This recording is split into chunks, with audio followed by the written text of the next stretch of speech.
All right, let's build a scanner that shows us the tickers with the highest win rate for option sellers over the last 4 years. Now, to start off, we need to build a fresh scanner for us to work with. And so we're going to click the new scanner button here, and we're going to maybe call this highest win rate VRP. Cool. You can see now we have a blank canvas for us to work with. And when we're building a new scanner, there's really two things that we focus on, right? We need to add filters that will take us from this 2,700 tickers that we start off with in our universe that we look at, and it will filter down to the ones that meet our criteria. And then we need to add columns because we don't want this list to be blank. We can get some key data points to look at before we decide to really dive deeper into any of these tickers individually. So that's what we're going to do now. And the whole point here is to really show you that you can do a lot of amazing stuff with this scanner. And as you get more advanced and start trying to tweak existing scanners or explore your own ideas, you really have all the tools you need here to dive deep. So let's get started with the filters. All right. So within here, you've got a lot of stuff that you can use, and it's organized into these categories. And to start off, we're just going to add some liquidity filters. So let's go here to descriptive. Let's say price above $15. Let's say we're just looking at stocks right now. And let's say in sector here, we're going to remove healthcare. So we're going to select all sectors and then remove healthcare. Cool. And then also let's say no mergers and acquisition. Perfect. So that is our basic liquidity and general selection of like industries done. The next thing that I usually will do when running this type of a scan is I want to control for as many like extenuating circumstances as possible. So I'll come here and I'll remove earnings. So I want to say no earnings events coming up this month. So we click none here, and there we go. That is our general liquidity stuff sort of taken care of.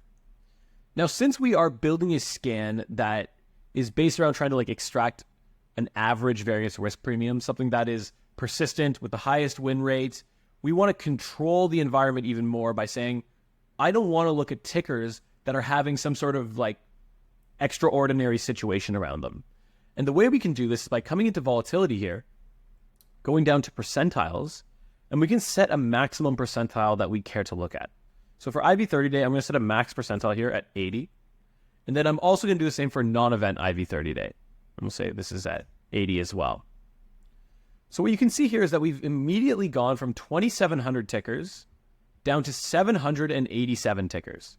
Right? Immediately, our universe has been cut down by 2,000 tickers, and we haven't even really applied any, like option premium filters yet.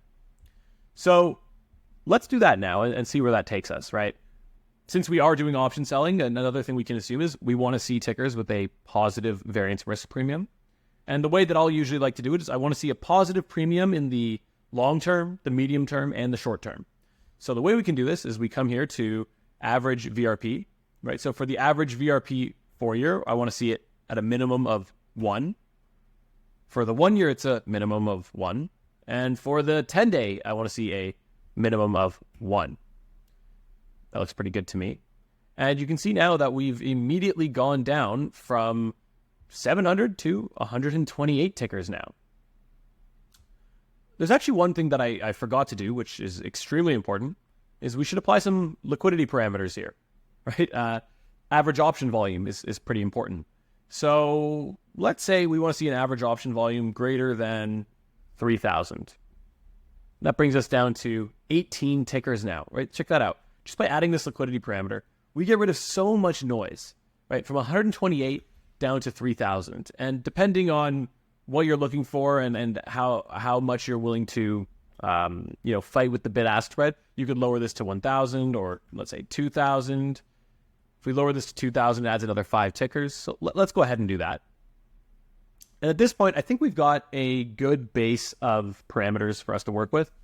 We've excluded the industries we don't want. We've controlled for mergers and earnings. We've got liquidity parameters, minimum price. And then we have only tickers with a relatively stable volatility environment, and they all have a positive risk premium in the short, medium, and long terms. Sounds pretty good to me. This is a pretty good list. So let's go ahead and save this quick just so we don't lose our progress. And now what we're going to do is we are going to add some columns, right? So we come in here, and what I'll usually do is I'll start by typing the word price, and I'll add the price and the price 1 day, pretty standard. From there, I want to add some of the VRP metrics. So let's add the report. Let's add the 4-year, the 10-day, and the 1-year. Let's add this. We don't need the non-event. Let's do that. Now, something else that I like to add is I want to add the percentile on here, the IV 30-day percentile.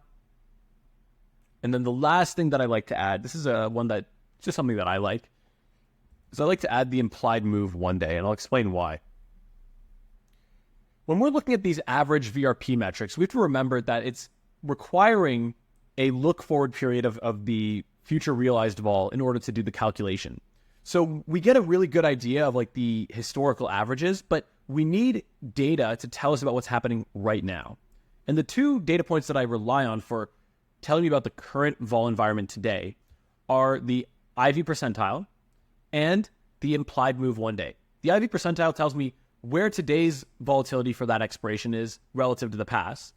And the implied move 1 day, I compare it to the price change 1 day to say, are we seeing is the implied move, the option premium of today, greater than the move that we are actually seeing today? So having those 2 there is always a great little adjustment that I like to have as well. So let's go ahead and quickly save our scan here. And now the last piece of this is we need to sort this.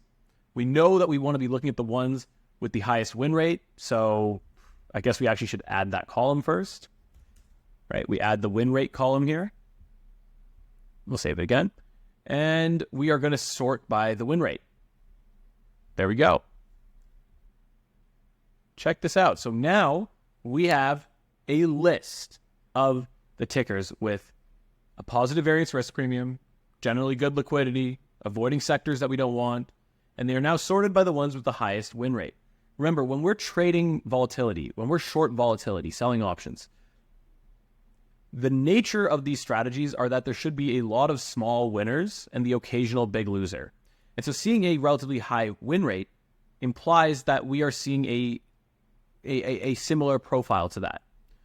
And to give you an idea of like what an average win rate should be, if we come over to, let's say, if we go to SPX, or just the market, we can see the win rate here is 66%.